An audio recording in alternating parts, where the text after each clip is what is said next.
आर्यन ग्रोवर जी, जयपुर। महाराज जी, कोई कहता है कि जीवन में भगवान का एक दिव्य मंदिर बना दिया जाए तो जीवन सफल हो जाएगा। कोई कहता है गौशाला का निर्माण, कोई कहता है धर्मशाला बना दो साधु संतों के लिए। महाराज जी, आप मार्गदर्शन करें, धर्म हेतु किए जाने वाला सबसे बड़ा कार्य क्या है? नाम जप। नाम जप सबसे बड़ा कार्य आप पूछ रहे हो ना। तो नाम बारी मथे घृत होए बरु, सिकता ते बरु तेल, और बिनु हरि भजन न भवतरी या सिद्धांत अपेल। विनिश्चितम बदामि तेन अन्यथा वचांस में, हरिम भजन ते नरा भवसागर तरंत थे। अगर नाम जप नहीं है तो तुम मंदिर बना लो, तुम दान पुण्य कर लो, फिर तुम्हारा जन्म होगा। 1 करोड़ का मंदिर बनाओगे, 50 करोड़ की व्यवस्था कर देगा ठाकुर, लेकिन ठाकुर मिलने वाला नहीं। अगर भव समुद्र से पार होना है तो नाम जप करो, और आपके पास यदि 4 रोटी हैं तो 2 तुम पाओ, 2 दूसरों को पवा दो, और वो ये मान के कि ये उन्हीं की थी। तो दियम वस्तु गोविंदम तो बेमेव समर्पय। महाराज नृग ने जितना दान किया होगा शायद किसी राजा ने दान किया हो। स्वयं महाराज ने द्वारिकाधीश से कहते हैं, जब दानियों में चर्चा चलेगी तो मेरा नाम जरूर आएगा। महाराज नृग, और जानते हो क्या बने थे? कुआं का गिरगिट बन करके पड़े हुए थे द्वारिका में। भागवत में पढ़ लेना। जरा से अपराध में पुण्य क्षय होकर के दुर्गति हो जाती है।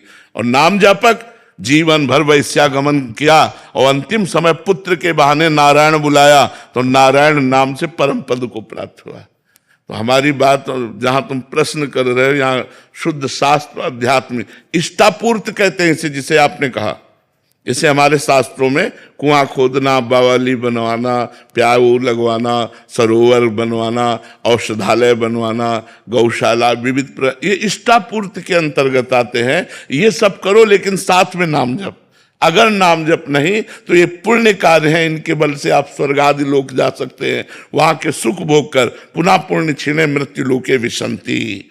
भगवान की प्राप्ति भगवान के स्मरण से होती है। तो मंदिर बनवाना पुण्य का कार्य है, भगवत कार्य है, लेकिन बिना भजन के भगवान की प्राप्ति नहीं होगी। आप फिर आओगे, बहुत बढ़िया महल तुम्हें मिलेगा और 50 करोड़ रुपया मिलेंगे, क्योंकि आपने मंदिर बनवाया, लेकिन भगवान नहीं मिलेंगे।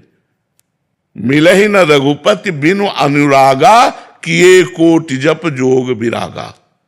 बिना भगवान प्रेम के नहीं मिलते। हरि व्यापक सर्वत्र समाना, प्रेम ते प्रगट होए मैं जाना। ये पक्की बात समझ। और प्रेम प्रकट होता है भजन से, और प्रेम से भगवान प्रकट होते हैं। भगवान की प्राप्ति ही जीवन का परम लक्ष्य है। इसलिए जो करो, तुम्हारे पास भगवान ने रुपया दिया है, मंदिर बनवाओ, औषधालय बनवाओ, गौशाला खोलो, नाम जप करते हुए, भगवान का चिंतन करते हुए, और ये मानकर कि भगवान की दी हुई वस्तु भगवान को दे रहे हैं, मेरा उसमें कोई हक नहीं, ये तो भगवान की वस्तु। तो इससे भगवत प्राप्ति हो जाए। केवल पुण्य करेंगे तो क्या होगा? स्वर्ग आदि लोकों को जाओगे। पुण्य छिड़े मृत्यु लोके विसंति, पुनः मृत्यु लोक में जन्म होगा। तो ये तो कोई ज्यादा खास बात तो यही तो, इसीलिए इसका कोई महत्व नहीं है। एक नया स्वप्न जैसा देख लो, 1000-2000 वर्ष का, और बस फिर आकर के मृत्यु लोक में क्या बनना पड़ेगा। महाराज नहुष देव राजेंद्र की पदवी पर बैठे और पुण्य क्षीण हो गए, सची माता के प्रति गलत भाव कर लिया, तो अजगर की योनि में आके जन्मे थे। महाभारत में पढ़ के देख लो। सीधे इंद्र पद से ट्रांसफर हुआ अजगर योनि में। एक राजस्व यज्ञ में एक चीटा एक छोटा सा दाना चावल का लेके बड़ी मेहनत से जा रहा था। 3 टांगे थी, एक टांग टूट चुकी थी। तो अर्जुन जी की दृष्टि पड़ी, प्रभु से कहा, प्रभु राजस्व यज्ञ में सब चकाचक हो रहा है, एक चीटा बेचारा कितना कष्ट पा रहा है। तो बोले, पता है 14 बार इंद्र बन चुका है वो चीटा, 14 बार इंद्र बन चुका है। कोई भरोसा नहीं है पुण्य का, कहां से कहां ट्रांसफर हो जाए। और नाम जब करोगे, भरोसे की बात कहते हैं कि अगर अगला जन्म होगा भी तो श्रीवान कुलवानों के यहां होगा, मनुष्य रूप में होगा, और भजन करके निश्चित भगवान को प्राप्त होगे। अगर बहुत ही दुर्गति हो गई तो उस जीव को भी ऐसी जगह रखा जाएगा जहां भागवतिक होगा, भगवत कथा और एक कीर्तन हो रहा, दरवाजे का कुत्ता बना बैठा, और भगवान का भोग प्रसाद पा रहा है, कथा सुन रहा, कीर्तन सुन रहा, उद्धार हो गया। तो भगवान के नाम के सिवा हमें तो और कुछ उपाय नहीं। कलयुग केवल नाम आधारा, केवल नाम आधारा। सुमिर सुमिर नर उतरहि पारा। नाम जप करो और सत्कर्म करो। ऐसा नहीं हम ये मना कर रहे हैं, मंदिर बनवाओ, गौशाला खोलो, औषधालय, लेकिन नाम जप जरूर करो। नाम जप के बिना सब अधूरा हो जाएगा, क्योंकि वो पुण्यों से पुण्य फल मिलेगा, फिर मृत्युलोक में जन्म होगा। तो हमारा जन्म मरण को जो रोकने का चक्र है वो भगवान के नाम में सामर्थ्य है। महाराज जी, ये बात तो अभी आपसे सुनने को मिल रही है, शास्त्रों में भी लिखा है महाराज जी, काफी महापुरुष कहते भी हैं, बट ज्यादातर महिमा कि ये पुण्य करो, ये करो, दान करो, ये करो, इसी में महाराज जी ज्यादा इसको भोजन पवाओ, ये भी अच्छा कार्य है महाराज जी, बट अच्छा भी लगता एक को भोजन पवाओगे तुम्हें 100 दिन के लिए भोजन की व्यवस्था हो जाएगी। 100 कंबल बांटोगे 5,000 की व्यवस्था हो जाएगी। 1 अरब दान करोगे 100 अरब की व्यवस्था हो जाए। 1 अरब में तो बुद्धि ठीक नहीं हुई, 100 अरब में तुम्हारी बुद्धि कहां से भगवान में लगेगी। मेन जो पॉइंट की बात है कि हमारा संसार चक्र नष्ट होना चाहिए। दुख सुख से परे परमानंद की प्राप्ति के लिए उपाय है भगवान का भजन। भजन के बिना पर महाराज जी भजन में तो बड़ा मन और ज्यादा उदास हो जाता, उसमें कंबल बांटे तो अच्छा भी लगता है कि 4 जने कह रहे हैं कि आ वाह कंबल बांटे। तो उससे अहंकार का पोषण होता है। वो डींगे हाँक हाँक करके अपने पुण्यों का नाश कर देते हैं, अहंकार की पुष्टता। अब भजन में तो टूटना है अंदर से, जलना है अंदर से। देखो भजन करके अभी जलाना शुरू कर देगा भजन, तो इसीलिए भजन सबसे होता नहीं, तो इसीलिए आवागमन नहीं रुकता।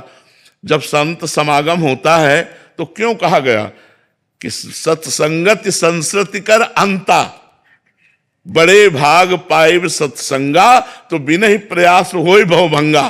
क्यों? क्योंकि सहज में वो बात हमें पकड़ में मिल जाती है जो हम शास्त्रों का स्वाध्याय वर्षों करें और नहीं पकड़ में आएगी, वो 1 मिनट में संत संग में पकड़ में आ जाएगी। तो संत संग जैसे मिला, आप सुने, अब आप शुरू कर दे नाम जप करना और मंदिर बनवाए, गौशाला कर, तो आपका परम मंगल हो जाएगा, क्योंकि नाम चल रहा है इसलिए आपका परम मंगल। महाराज जी आप बहुत कड़वी दवाई देते हैं कभी कभी, मरना है, कटना है, जाना है, असली बात बता रहे, असली बात बता रहे हैं। बट महाराज जी वो अच्छा लगता है कि कंबल बांट दो इतने में चल जाएगा, इतने में या किसी को भोजन पवा दो, प्याऊ खोलो, अच्छा लगता है महाराज जी। मतलब अलग अलग क्लास होते हैं। ये वृंदावन है, वृंदावन में ये जो क्लास लगता है ये आध्यात्मिक क्लास है, प्योर आध्यात्मिक, नो इसमें मिलावट कोई चांस नहीं मिलावट। स्वयं से ही भजन करने पर भगवत प्राप्ति होती है, पुण्य हो जाएगा, अनुष्ठान करने से आपके सुकृत बढ़ेंगे, लेकिन भगवत प्राप्ति नहीं होगी। भगवत प्राप्ति तो स्वयं के भजन करने से होगी। इसीलिए स्वयं का भजन करना बड़ा कठिन लगता है लोगों को, प्राय ऐसा लगता है भगवत प्राप्ति नहीं हो सकती, पुण्य होगा, और पुण्य का कोई महत्व नहीं। एक संत की निंदा कर दो, पूरे जन्म के पुण्य नष्ट हो गए, पूरे जन्म के। भक्तन निंदा अति बुरी भूल करे जिन कोय, किए सुकृत बहु जन्म के क्षण में डारे खोए।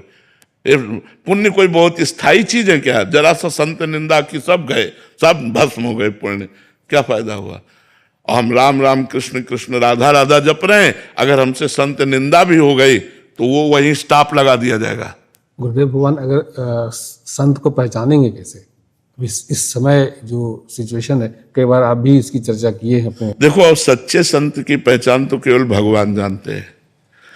हम लोग मनुष्य बुद्धि से ये देख सकते हैं कि वो अचला कैसा पहने हैं, वो कपड़ा कैसा पहने हैं, वो वैराग्य से रहते हैं कि नहीं रहते हैं, बस यही बाहरी बातें। उनके पास बैठने से हमें शांति मिलती है कि नहीं मिलती है, उनके उपदेश शास्त्र सम्मत है कि नहीं, उनका आचरण शास्त्र सम्मत है कि नहीं, बस यही बाहरी बातें देख सकते हैं। वस्तुतः भगवान ही संत को जानते हैं और भगवान ही संत से मिलाते हैं। जब द्रवहि दीन दयालु राघो तो साधु संगति पाइए। संतों के बाहरी लक्षण से हमें लगता है कि नहीं जाना जा सकता, क्योंकि फिल्मों में भी 2-2.5 घंटे के लिए बहुत अच्छा साधुता का रोल कर लेते हैं।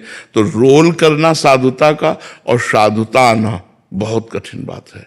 घर में रोल कर रहे हैं, बहुत लोग रोल कर रहे हैं। हाँ, तो रोल होना एक अलग चीज और साधुता होना एक अलग। था कि पुण्य नष्ट हो जाते हैं जी, जी। तो भजन में क्या, जो भजन है, जैसे हमने राधा राधा रटा तो वहीं से स्टॉप हो जाएगा। अब आपकी भजन में अरुचि हो जाएगी, लेकिन वो आपका भजन स्थायी बना रहेगा, भजन नष्ट नहीं होगा। भजन अविनाशी होता है, भजन नष्ट। अब आपकी मतलब अंदर की स्थिति बिगड़ जाएगी, अब आपको भजन में रुचि नहीं होगी, प्रमाद स्थिति आ जाएगी, हृदय जलेगा। भजन शुरू करोगे हृदय जलेगा, अशांत होगा, अंदर ही अंदर आप, तो अपराध बन गया है।